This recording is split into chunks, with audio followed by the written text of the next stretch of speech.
हमारा आज का टॉपिक एक ऐसा कॉन्सेप्ट है जो मैं गारंटी के साथ कह सकती हूँ कि मोस्ट ऑफ 80% लोगों ने अपनी लाइफ में इसके ऊपर एक बार बैठकर विचार तो जरूर किया होगा। हमारा आज का टॉपिक है जॉब या बिजनेस, दोनों में से हम किस राह को चुने। ये तो आप सभी जानते हैं कि आज के इस कॉम्पिटिटिव वर्ल्ड में अपने लक्ष्य को प्राप्त करना, अपने एम को अटेन करना इतना आसान काम नहीं रह गया है। एक टारगेट जो आपने अपनी लाइफ में कभी बनाया है, उस चीज को कैसे पाएंगे, उस रास्ते पे कौन कौन से फैक्टर्स, कौन कौन से कारक अफेक्ट करेंगे, किस किस चीज का प्रभाव पड़ेगा और किस किस चीज की आपको जरूरत पड़ेगी, इन सब की डिस्कशंस करते हुए फाइनली हम इस कंक्लूजन पे पहुंचेंगे कि आपके लिए क्या बेस्ट है, जॉब करना या बिजनेस करना। जॉब और बिजनेस, इन दोनों राह में से किसी एक को चूज करने से पहले आइए हम समझ लेते हैं कि इन दोनों में डिफरेंस क्या क्या है। किसी भी बिजनेस को चलाने वाला इंसान एक एंटरप्रेन्योर कहलाता है।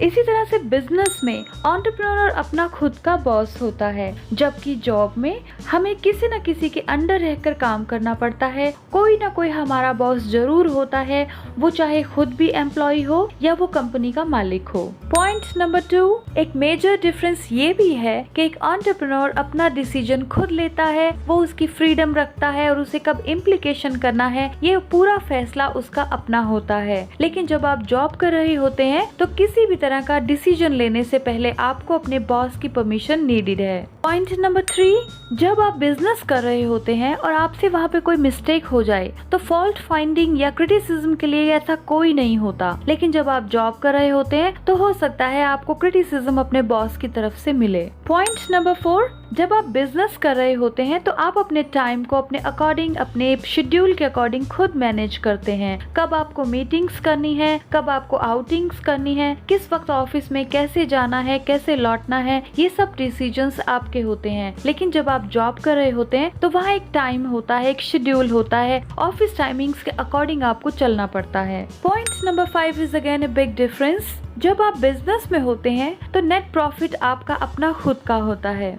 लेकिन जब आप जॉब कर रहे होते हैं तो एक फिक्स्ड इनकम मंथ के एंड में आपके सैलरीड अकाउंट में क्रेडिट होता है। पॉइंट नंबर 6, एक और बड़ा डिफरेंस जॉब और बिजनेस में। जब आप बिजनेस में होते हैं तो पूरी की पूरी रिस्पॉन्सिबिलिटी आपकी अपनी होती है, कोई आपको वहाँ से निकाल नहीं सकता, कोई टर्मिनेट नहीं कर सकता। लेकिन जब आप जॉब में होते हैं और एज पर एक्सपेक्टेशन आपकी प्रोडक्टिविटी अगर कंपनी को नहीं दिखाई देती तो वो आपको टर्मिनेट भी कर सकती है। पॉइंट नंबर 7, ये एक बहुत ही मेजर डिफरेंस है बिजनेस और जॉब में। जब आप एक एंटरप्रेन्योर होते हैं तो अपने बिजनेस में आप अलग अलग डिवीजन में अलग अलग एक्सपर्ट्स को हायर करते हैं और उनके स्किल्स को बड़ी बारीकी से समझते हैं। इस तरह से आपके सीखने की कैपेसिटी ज्यादा बढ़ जाती है और एक हॉरिजॉन्टल वे में आपका ग्रोथ होता है। वहीं दूसरी तरफ जब आप जॉब कर रहे होते हैं तो आप अपने ही प्रोफाइल के अकॉर्डिंग वर्टिकली ग्रो करते हैं और जब आप टॉप मैनेजमेंट पे आते हैं तभी आपको मौका मिलता है कि आप हॉरिजॉन्टली ग्रो कर पाए। नंबर 8 इज बिजनेस को कोई भी शुरू कर सकता है। अगर आपके पास किसी भी तरह की कोई क्वालिफिकेशंस नहीं है तो भी आप अपना बिजनेस स्टार्ट कर सकते हैं।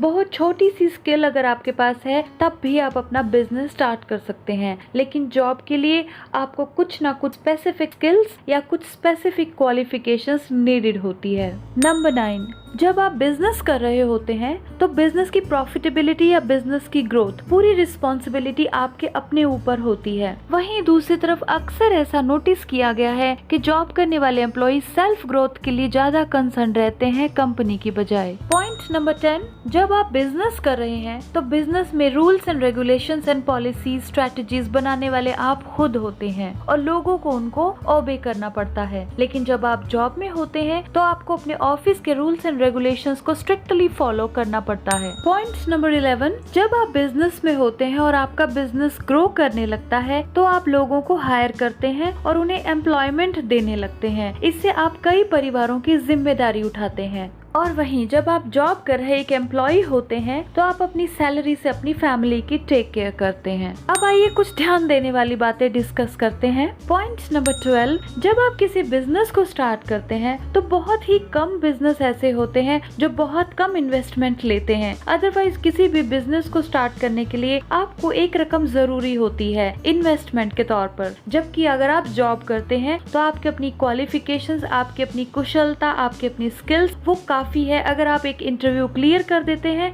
तो आपकी रिक्रूटमेंट हो जाती है और आप एक सैलरीड एम्प्लॉय बन जाते हैं। पॉइंट नंबर 13, जब आप एक बिजनेस करते हैं, जब आप एक एंटरप्रेन्योर होते हैं तो बहुत सी चीजों की देखभाल करना आपका काम होता है। इसमें कंपनी की मैनेजमेंट, कंपनी के लीगल अफेयर्स, कंपनी के एक्सटर्नल अफेयर्स, मार्केट कंडीशंस, हर चीज का देखभाल करना आपकी अपनी रिस्पॉन्सिबिलिटी बन जाता है। लेकिन वहीं अगर आप जॉब करते हैं तो आप सिर्फ अपने प्रोफाइल के लिए वहाँ पर रिस्पॉन्सिबल होते हैं। Point number 14 is a major difference between job and business. एक बहुत बड़ी बात कि बिजनेस के अंदर कभी भी इनकम फिक्स्ड नहीं होती। टारगेट फिक्स हो सकते हैं बट हमने क्या अचीव किया, क्या हमारी इनकम हुई, क्या हमारा प्रॉफिट जनरेट हुआ, ये डिपेंड करता है इंटरनेशनल नेशनल पॉलिसीज के ऊपर, गवर्नमेंट इश्यूज के ऊपर, मार्केट कंडीशंस के ऊपर और भी कई सारे फैक्टर्स के ऊपर। लेकिन एक जॉब कर रहे इंसान के लिए उसकी इनकम फिक्स्ड रहती है, उसकी इंक्रीमेंट भी मोस्ट ऑफ फिक्स ही रहती है।